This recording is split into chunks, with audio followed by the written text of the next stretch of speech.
Hi, good evening, everyone.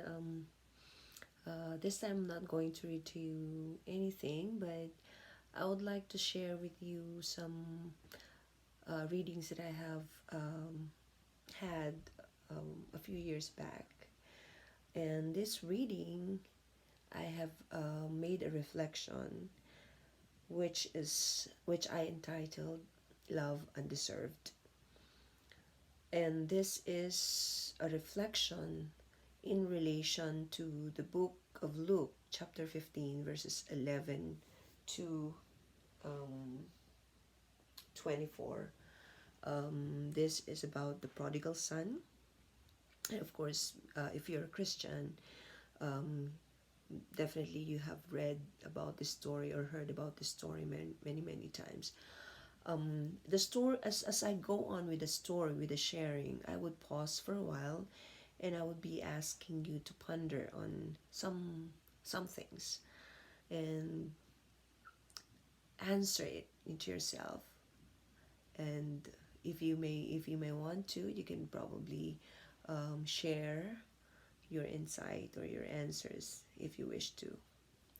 So I'll repeat this. I entitled my reflection as "Love Undeserved."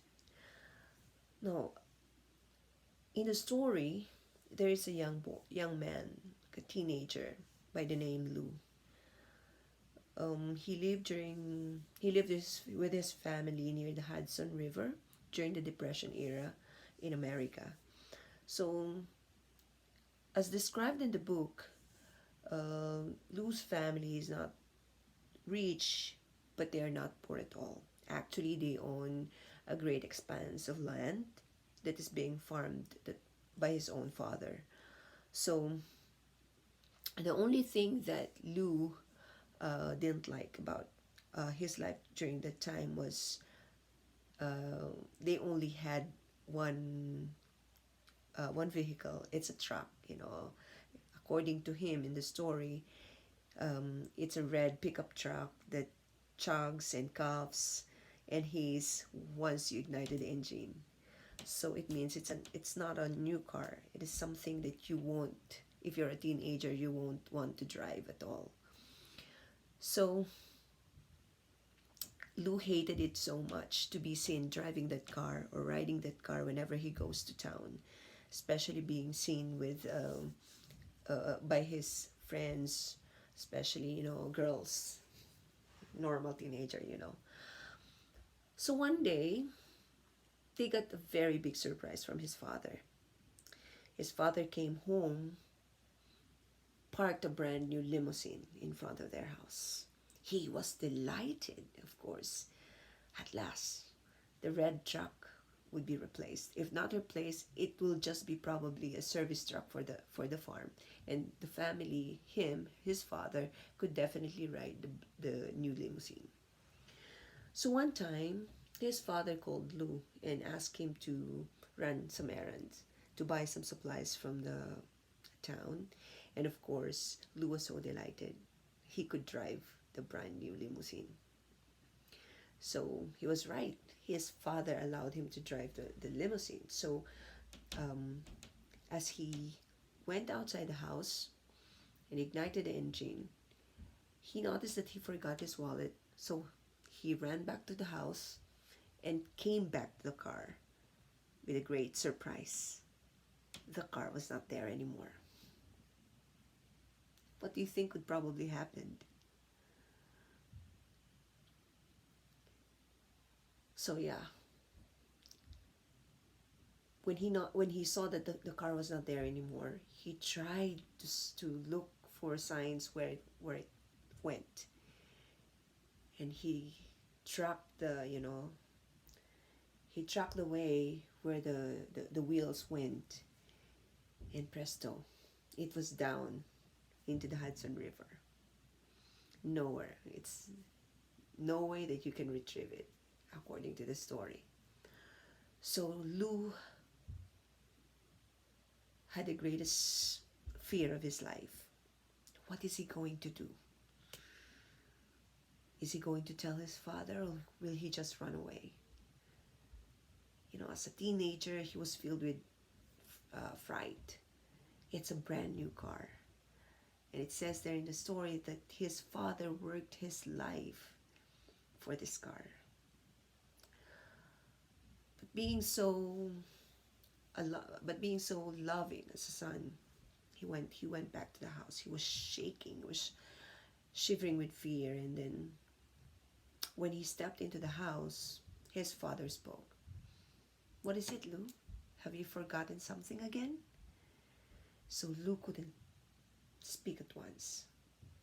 But he had no choice anymore. He was there. And his father knew already that he was back. So with a stuttering voice, he said, "Dad, Dad, the car." It was in the Hudson River. It was down in the river. If you were his father, what would you have done? What could you have done? What could you have said? If you were Lou, what would you have done? Would you go back? Or would you just run away?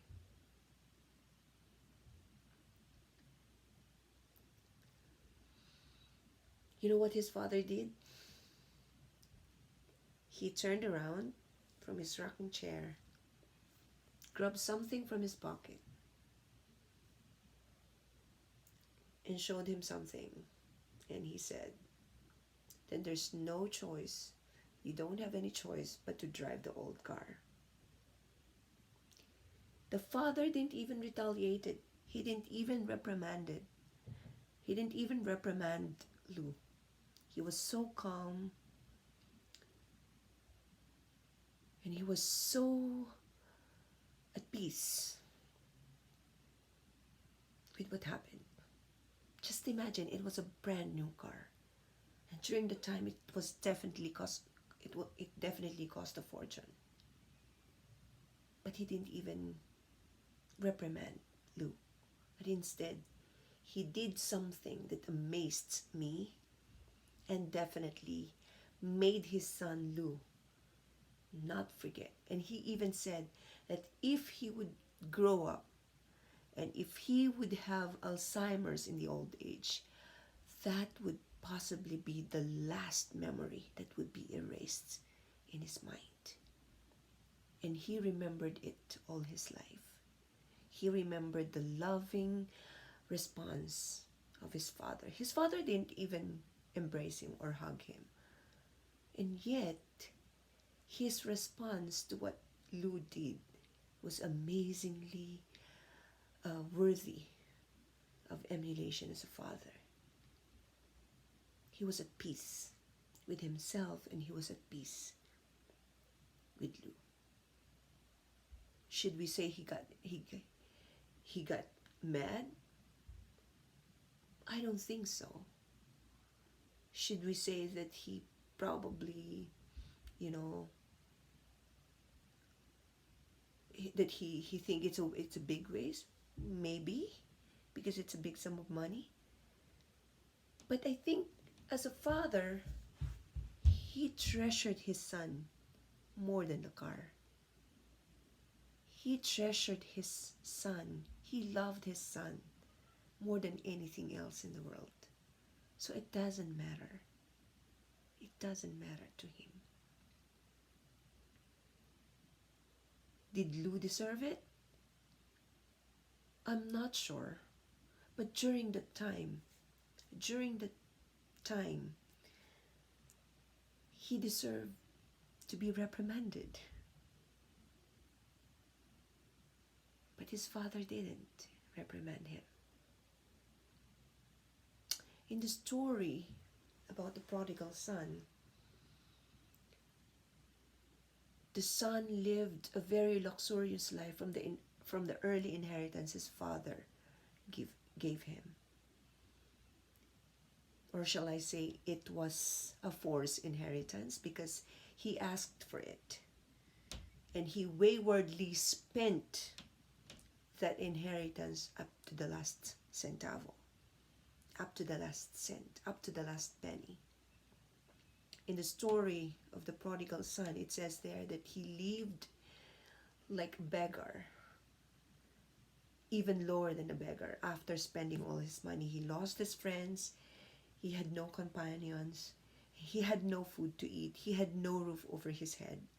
So what he chose was to work as a servant to feed the pigs. And during the time he was working,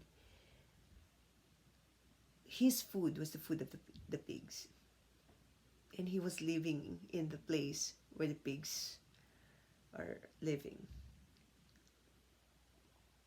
And so he realized that in his father's house, even the servants don't eat this kind of food. Even the servants are being served with good food. So he decided, he finally made a reconciliation to himself. He reconciled to himself that he sinned against his father. He forgave himself. And with that forgiveness to himself, he went on to make the right decision, to ask forgiveness to his own father. So he went on.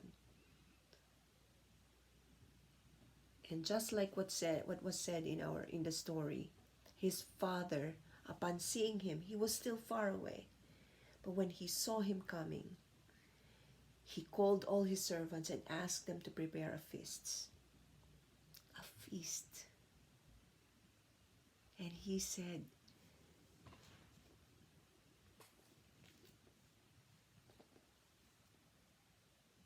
the son, and he said,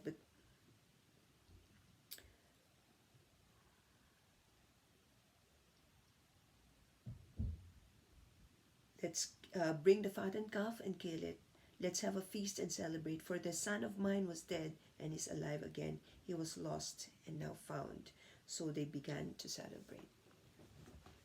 So with that love of the father displayed by the father and the prodigal son, it was amazing. It was an amazing thing how a father, even without hearing his sons asking for forgiveness, forgave him at once. Did the son deserve that forgiveness? No, definitely not. He didn't deserve such love. He didn't deserve such forgiveness. He didn't deserve that care. He didn't deserve that feast. He didn't deserve to be accepted.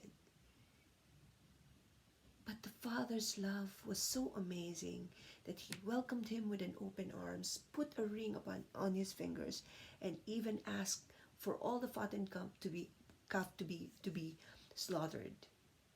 For this son of his was dead and now is alive again. It's a love so undeserved. So can you imagine how much love our Father in heaven has for all of us, for you and me, that we are so undeserved to have. And yet we are called by his name, by our name. We are called by him, that he gave his only begotten Son for us to be reconciled to him. It's an amazing love. It's an amazing love, even though we don't deserve it. But through the grace of Jesus Christ, we became worthy of that love. I hope you have some reflections with what I have shared for you today. God bless you, and may you all have a wonderful day or a wonderful night. God bless.